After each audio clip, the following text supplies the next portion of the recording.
जय हिंद दोस्तों, स्वागत है आपका अपने YouTube चैनल व्यू कॉन्सेप्ट में। दोस्तों, आज हम लोग दरोगा सीरीज में प्लेटफॉर्म का वॉल्यूम 2 सेट संख्या 21 को देखेंगे। साथ ही दोस्तों, हमने एडुटेरिया का वॉल्यूम 2, ज्ञान बिंदु जीएस एकेडमी का वॉल्यूम 1 और एडुटेरिया का वॉल्यूम 3 भी करवा रखा है कि सारे सेट वहां पे उपलब्ध हैं दोस्तों प्लेलिस्ट में। तो आप प्लेलिस्ट में विजिट करके उसे देख सकते हैं। तो चलिए शुरू करते हैं आज का पहला प्रश्न। तो पहला प्रश्न है दोस्तों कि पंचायती राज से संबंधित बलवंत राय मेहता समिति का गठन किस वर्ष जो है सो किया गया था। तो इसका सही उत्तर है दोस्तों 1957 में। भारतीय संविधान में राष्ट्रपति के निर्वाचन की पद्धति को किस देश के संविधान से लिया गया है। तो वह है आयरलैंड, ऑप्शन नंबर सी। अगला प्रश्न है भारतीय संविधान की किस अनुसूची में राज्यों और संघ राज्य क्षेत्रों से राज्यसभा में स्थानों के आवंटन का उल्लेख है। तो इसका सही उत्तर है चौथी अनुसूची में इसका उल्लेख है। अगला प्रश्न है संविधान सभा के निम्नलिखित किस समिति के अध्यक्ष एस वरदाचारी थे। तो इसका सही उत्तर है दोस्तों सर्वोच्च न्यायालय के लिए गठित तदर्थ समिति के भी जो है सो अध्यक्ष एस वरदाचारी थे और नागरिकता पर गठित तदर्थ समिति के भी अध्यक्ष एस वरदाचारी थे दोस्तों। अतः हमारा दोनों ही ऑप्शन सही है। ऑप्शन नंबर सी हमारा सही उत्तर होगा। अगला प्रश्न है कि राज्य पुनर्गठन अधिनियम 1956 के द्वारा गठित 14 राज्यों में निम्न में से कौन सा शामिल नहीं था पूछा गया है। तो वह है हिमाचल प्रदेश शामिल नहीं था। अगला प्रश्न है निम्नलिखित में से किस वाद में सर्वोच्च न्यायालय द्वारा यह कहा गया कि भारतीय संविधान में उल्लेखित मौलिक अधिकार और राज्य के नीति निर्देशक तत्व एक रथ के दो पहिए के समान हैं। तो यह किस जो है सो यह किस वाद में कहा गया। तो इसका सही उत्तर है दोस्तों मिनर्वा मिल्स बनाम भारत संघवाद 1980 में कहा गया था। Option number C. अगला प्रश्न है कि धन विधेयक के संबंध में जो है विशेष प्रक्रिया का उल्लेख भारतीय संविधान के किस अनुच्छेद में है। तो इसका सही उत्तर है अनुच्छेद 109। अगला प्रश्न है भारतीय संविधान के 61वां संशोधन अधिनियम 1989 द्वारा भारतीय संविधान के किस अनुच्छेद में संशोधन किया गया। तो इसका सही उत्तर है अनुच्छेद 326। अगला प्रश्न है किस अधिनियम से पहली बार यह प्रावधान किया गया कि वायसराय गवर्नर जनरल के कार्यकारिणी परिषद में एक भारतीय सदस्य होगा। तो वह है भारत परिषद अधिनियम 1909 के तहत। अगला प्रश्न है उपनिषद को किस अन्य नाम या नामों से जाना जाता है। तो इसका सही उत्तर है वेदांत के भी नाम से जाना जाता है और ज्ञान कांड के भी नाम से जाना जाता है। अतः ऑप्शन नंबर सी हमारा सही उत्तर है। अगला प्रश्न है दोस्तों कि select the option that expresses the given sentence in reported speech, है ना। तो इसमें से दिया हुआ है हमारा क्वेश्चन कि Anant are you coming for the class picnic this Sunday. Class picnic this Sunday Shekhar asked, है ना। तो इसका हम लोग सही उत्तर देखने का प्रयास करेंगे। तो इसका सही उत्तर होगा Shekhar asked Anant whether he was coming for the class picnic that Sunday. Option number B इसका सही उत्तर है। अगला प्रश्न है कि select the option that expresses the given sentence in active voice, है ना। इस सेंटेंस का हमें एक्टिव वॉइस ढूंढना है। तो the card were being distributed by her to her friends. तो इसका सही उत्तर है दोस्तों इसमें से वेयर प्लस बीइंग लगा हुआ है तो हमारा एक्टिव वॉइस में बीइंग हट जाएगा और सिर्फ क्या बचेगा वेयर बचेगा, है ना। तो हम लोग ढूंढने का प्रयास करते हैं। तो the she was distributing the cards to her friends, है ना, सिर्फ वाज रहा हमारा और बीइंग हट गया। अतः हमारा ऑप्शन नंबर बी इसका सही उत्तर है। अगला प्रश्न है यदि किसी कोशिका का माइटोकॉन्ड्रिया काम करना बंद कर दे तो उस कोशिका में कौन सी प्रक्रिया तुरंत प्रभावित होगी। तो वह है कोश के श्वसन से एटीपी का निर्माण प्रभावित होगा। अगला प्रश्न है कि एक कार विरामावस्था से चलना प्रारंभ करती है और 5 सेकंड में 20 मीटर प्रति सेकंड की वेग प्राप्त कर लेती है। यदि त्वरण एक समान है तो इस समय में कार द्वारा तय की गई दूरी क्या होगी। तो इसका सही उत्तर है 50 मीटर दोस्तों। अगला प्रश्न है कि CaCO3 कैल्शियम कार्बोनेट के 50 ग्राम कैल्शियम की मात्रा कितनी होगी। यदि इसका द्रव्यमान दिया हुआ है कि कैल्शियम का 40, कार्बन का 12 और ऑक्सीजन का 16। तो इसका सही उत्तर है दोस्तों 20 ग्राम। अगला प्रश्न है कि मानव रक्त का दोहरा परिसंचरण, है ना, डबल सर्कुलेशन, यह सुनिश्चित करता है कि ऑक्सीजन युक्त और ऑक्सीजन रहित कभी भी मिश्रित ना हो। अगला प्रश्न है कि एक 100 वाट का बल्ब प्रतिदिन 8 घंटे जलाया जाता है, 30 दिनों में कुल कितनी ऊर्जा यूनिट में खर्च होगी? तो इसका सही उत्तर है दोस्तों 24 यूनिट। अगला प्रश्न है Wisden cricketer of the year 2025 किसे चुना गया? महत्वपूर्ण प्रश्नों में से एक है दोस्तों।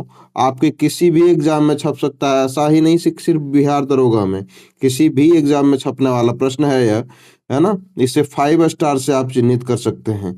तो Wisden cricketer of the year 2025 चुना गया जसप्रीत बुमराह जो है सो चुने गए हैं। अगला प्रश्न है संस्कृति का 5वां अध्याय, है ना, नामक पुस्तक जो है किनकी राष्ट्रीय और अंतर्राष्ट्रीय मंचों पर दिए गए भाषणों का संकलन है? तो यह है प्रधानमंत्री नरेंद्र मोदी के भाषणों का संकलन है संस्कृति का 5वां अध्याय। वर्ल्ड इकोनॉमिक फोरम द्वारा अंग ग्लोबल लीडर 2025 जो है किसे चुना गया है? तो इसका सही उत्तर है राम मोहन नायडू, ऑप्शन नंबर सी।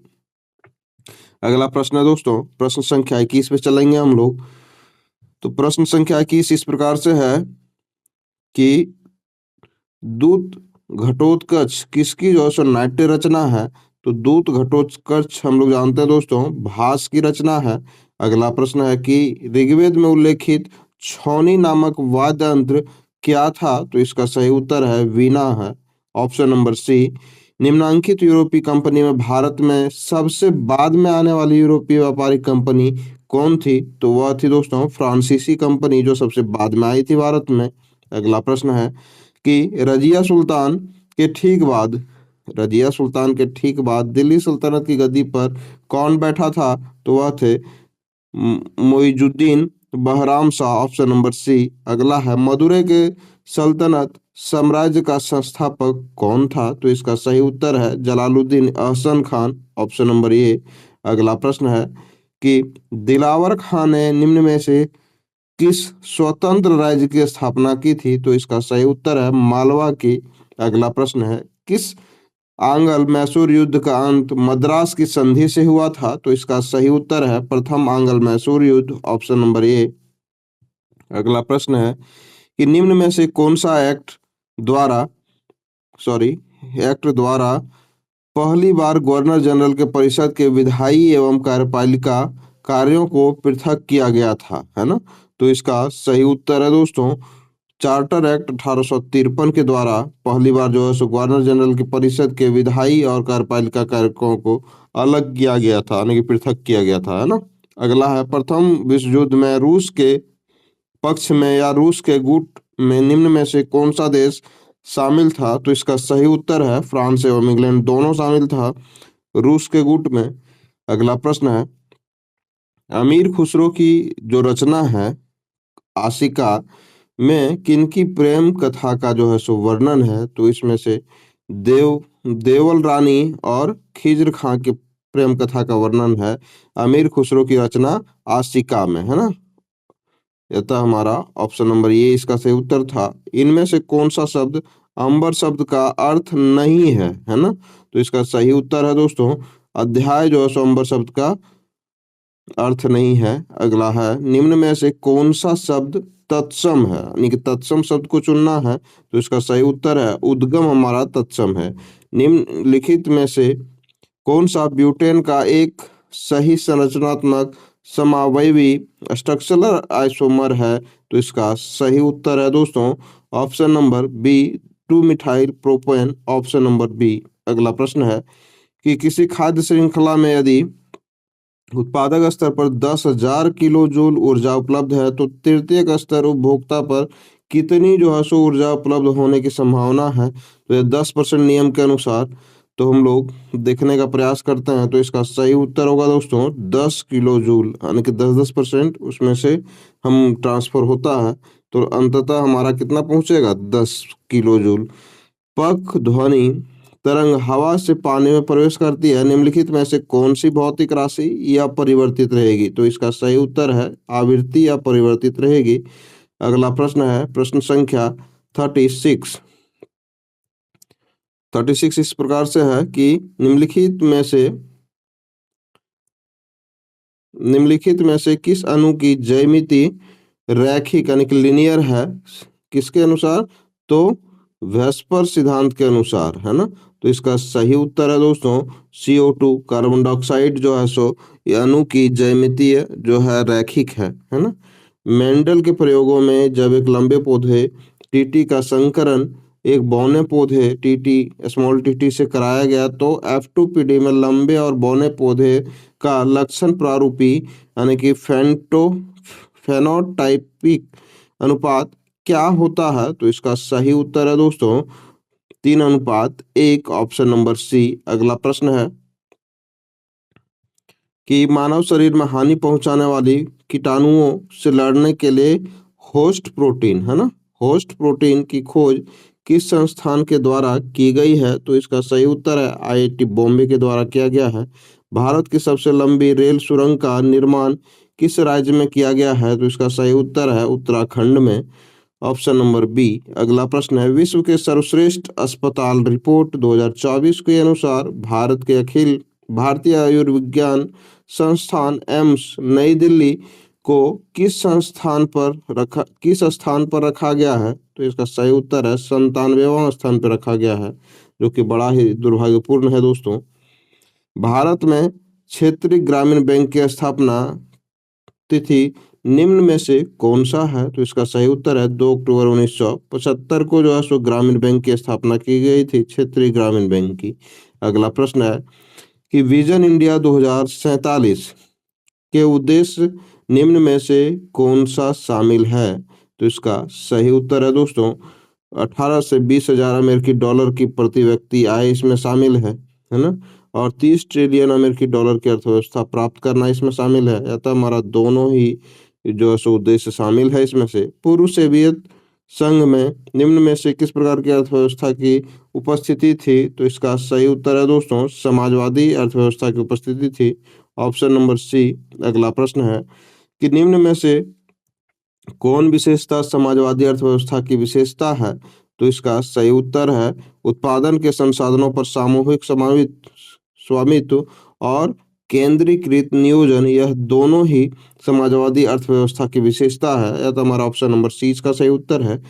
पिछड़े देशों के लिए रोलिंग प्लान का सुझाव किसके द्वारा दिया गया था? तो इसका सही उत्तर है जी मिर्डल द्वारा, ऑप्शन नंबर ए। अगला प्रश्न है कि भारत में विशेष आर्थिक क्षेत्र नीति की घोषणा किस वर्ष की गई थी? तो इसका सही उत्तर है 2000 ईस्वी में। निम्न में से किस क्षेत्र में मौसमी बेरोजगारी की समस्या होती है? तो इसका सही उत्तर है कृषि में मौसमी बेरोजगारी देखी जाती है। अगला प्रश्न है कि संयुक्त राष्ट्र की एक विशिष्ट एजेंसी खाद्य एवं कृषि संगठन, है ना, फूड एंड एग्रीकल्चर ऑर्गेनाइजेशन द्वारा निम्न में से कौन सी रिपोर्ट किया जाता है? तो इसका सही उत्तर है दोस्तों कृषि उत्पाद बाजार स्थिति का भी रिपोर्ट करता है जो सो FAO यानी कि विशिष्ट एजेंसी खाद्य एवं कृषि संगठन, और खाद्य एवं कृषि स्थिति रिपोर्ट भी देता है, वन स्थिति रिपोर्ट भी देता है, और अतः हमारा सभी रिपोर्ट को देता है इसमें से। तो कौन देता है? तो खाद्य एवं कृषि संगठन, ऑप्शन नंबर डी इसका सही उत्तर होगा। अगला प्रश्न पे चलते हैं, प्रश्न संख्या हम लोग 49 पे चलते हैं। तो इनमें से कौन सुमेलित नहीं है पूछा जा रहा है, ठीक है। तो इसमें से देखने का प्रयास करते हैं हम लोग। तो माउंट रेनियर जो कि ब्राजील में अवस्थित है, यह जो है सो ऑप्शन गलत है हमारा, ऑप्शन नंबर सी। अगला प्रश्न है भारत में उष्णकटिबंधीय आर्द्र पर्णपाती वनस्पति निम्न में से कहाँ पाए जाते हैं? तो इसका सही उत्तर है कि शिवालिक के गिरिपाद क्षेत्र में पाए जाते हैं, सह्याद्री के पूर्वी ढाल में क्षेत्र में भी पाए जाते हैं, और गंगा के मैदानी क्षेत्र में भी पाए जाते हैं। अतः हमारा सभी ऑप्शन सही है दोस्तों, अतः ऑप्शन नंबर डी इसका सही उत्तर है। यदि पेट्रोल की कीमत में 25% की वृद्धि होती है, यह गणित का प्रश्न है दोस्तों जिसे आप खुद हल करेंगे, है ना। गणित के प्रश्न को हल करने लगूंगा तो वीडियो लंबा, थोड़ा ज़्यादा ही ड्यूरेशन चला जाएगा वीडियो का, तो इस वजह से मैं जीके पे फोकस करता हूँ। तो बाहर अगला प्रश्न है कि प्रकाश किरणों का समानांतर पुंज 1 मीटर फोकस दूरी वाले उत्तल दर्पण पर आपतित होने पर परावर्तित किरणें दर्पण के पीछे 1 मीटर की दूरी पर और एक बिंदु से अपसारित होते हुए प्रतीत होंगी। ऑप्शन नंबर डी इसका सही उत्तर था। अगला प्रश्न है, अभिकथन दिया हुआ है और कारण भी दिया हुआ है, तो इसको हम लोग प्रयास करते हैं। तो इसमें से दिया हुआ है कि धात्विक ऑक्साइड सामान्यतः क्षारीय प्रकृति के होते हैं और वे जल में घुलकर क्षार बनाते हैं। तो यह बात हमारा दोनों ही सही है दोस्तों, और अभिकथन का व्याख्या कारण बखूबी कर रहा है। या तो हमारा ऑप्शन नंबर जो है सो ये इसका सही उत्तर है। अगला प्रश्न है कि जाइलम उत्तक का मुख्य कार्य क्या है। तो इसका मुख्य कार्य है दोस्तों पौधे को आंतरिक सहारा देना, है ना, और जल एवं खनिजों का परिवहन करना है। तो हमारा ऑप्शन नंबर डी इसका सही उत्तर है ना। अगला प्रश्न है कि द्रव का अपवर्तनांक 1.47 है। ठीक है, द्रव ए का अपवर्तनांक 1.47 है। इसका तात्पर्य है कि द्रव ए में प्रकाश की चाल निर्वात में प्रकाश की चाल से 1.47 गुनी कम हो जाती है। ऑप्शन नंबर ए इसका सही उत्तर था। अगला प्रश्न है कि n=3 और l=2 के लिए संभव चुंबकीय क्वांटम संख्या m के कुल मान कितने होंगे। तो इसका सही उत्तर है 5 मान होंगे। और IWLF एथलेटिक आयोग का अध्यक्ष किसे नियुक्त किया गया है। तो इसका सही उत्तर है मीराबाई चानू को। और नीति आयोग की रिपोर्ट के अनुसार ऑटोमोबाइल्स निर्माण क्षेत्र में भारत 6 मिलियन यूनिट के उत्पादन के साथ विश्व में किस स्थान पर है। तो यह चौथा स्थान पर है विश्व में। अगला प्रश्न है कि 16 से 28 अप्रैल 2025 तक सैन्य अभ्यास जो डस्टलिंग का छठा जो संस्करण का आयोजन किया गया है वह कहाँ किया गया है। दोस्तों हमने सैन्य अभ्यास से भी करंट अफेयर के महत्वपूर्ण टॉपिक में कवर किया है, तो आप प्लेलिस्ट में जा कर के वहाँ करंट अफेयर के महत्वपूर्ण टॉपिक में आप सैन्य अभ्यास के सारे प्रश्नों को देख सकते हैं। 1 या 2 प्रश्न हर एक एग्जाम में ही पूछे जाते हैं दोस्तों, इस वजह से मैंने उसे पहले ही करवा रखा है ताकि आपको एक एग्जाम में किसी भी तरह का प्रॉब्लम फेस ना करना पड़े। तो हम लोग देखते हैं कि 16 से 28 अप्रैल 2025 तक सैन्य अभ्यास डस्टलिंग का जो छठा संस्करण का आयोजन है वह कहाँ किया गया है। तो वह पुणे में किया गया है। Option number C. अगला प्रश्न है प्रश्न संख्या 61। तो इसमें से देखते हैं कि उत्तरी गोलार्ध में जो ध्रुवीय पवन है किस दिशा में चलती है ना। तो उत्तरी गोलार्ध में ध्रुवीय पवन किस दिशा में चलती है। तो इसका सही उत्तर है उत्तर पूर्व में। पृथ्वी पर उपध्रुवीय वायुदाब पेटी के संबंध में निम्नलिखित में से कौन सा कथन सही है। तो इसका देखते हैं कि पृथ्वी पर उपध्रुवीय वायुदाब पेटी के संबंध में जो है सो कौन सा कथन सही है। तो उपस्थित दोनों गोलार्ध में जो है सो 60 डिग्री अक्षांश से 66.5 डिग्री अक्षांश के बीच यह चलती है, यह भी बात सही है। और निम्न वायुदाब पेटी होती है यह तो हमारा दोनों ही ऑप्शन सही है। ऑप्शन नंबर सी को टिक करेंगे। अगला प्रश्न है कि वर्ष 2011 में प्रशांत महासागर के किस क्षेत्र में सुनामी की उत्पत्ति हुई थी। तो इसका सही उत्तर है दोस्तों उत्तर पश्चिमी क्षेत्र में। अगला प्रश्न है कि सैडल पीक कहाँ है ना। सैडल पीक कहाँ है। तो इसका सही उत्तर है उत्तरी अंडमान में। मध्य अमेरिका में निकारागुआ और पनामा देशों के बीच में कौन सा देश है। तो इसका सही उत्तर है दोस्तों Costa Rica. Option number C इसका सही उत्तर है। अगला प्रश्न है कि कर्मनाशा नदी के संबंध में निम्नांकित में से कौन सा कथन सत्य है। तो उस पर हम लोग बात करते हैं। ठीक है, कर्मनाशा नदी के संबंध में। तो इसका सही उत्तर है दोस्तों कि यह इसका उद्गम स्थल बिहार के कैमूर जिला में है और यह गंगा की सहायक नदी भी है। और इसके अपवाह मार्ग का जो अधिक भाग है उत्तर में पड़ता है। तो यह हमारा तीनों ही ऑप्शन सही है, अतः हमारा ऑप्शन नंबर डी इसका सही उत्तर है।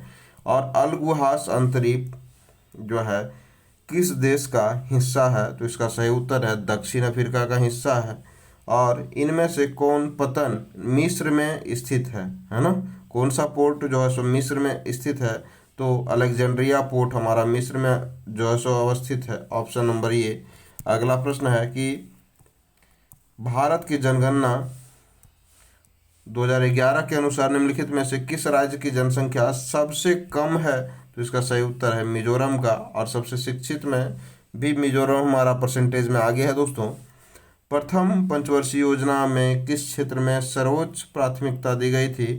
किस क्षेत्र को सर्वोच्च प्राथमिकता दी गई थी? तो हम लोग जानते हैं दोस्तों, कृषि को उसमें सर्वोच्च प्राथमिकता दिया गया था, दूसरा में उद्योग को, है ना। अगला अगला है कि कार्बन श्रृंखलन गुण प्रदर्शित करता है डैश के कारण? तो इसका सही उत्तर है दोस्तों, इसका छोटा आकार और कार्बन कार्बन बॉन्ड की अधिक ताकत के कारण जो है सो कार्बन श्रृंखलन गुण प्रदर्शित करता है, ऑप्शन नंबर ए। अगला प्रश्न है कि मानव पाचन तंत्र में प्रोटीन का पाचन कहाँ से प्रारंभ होता है ना। तो इसका सही उत्तर देखेंगे तो यह अमाशय से प्रोटीन का पाचन स्टार्ट होता है।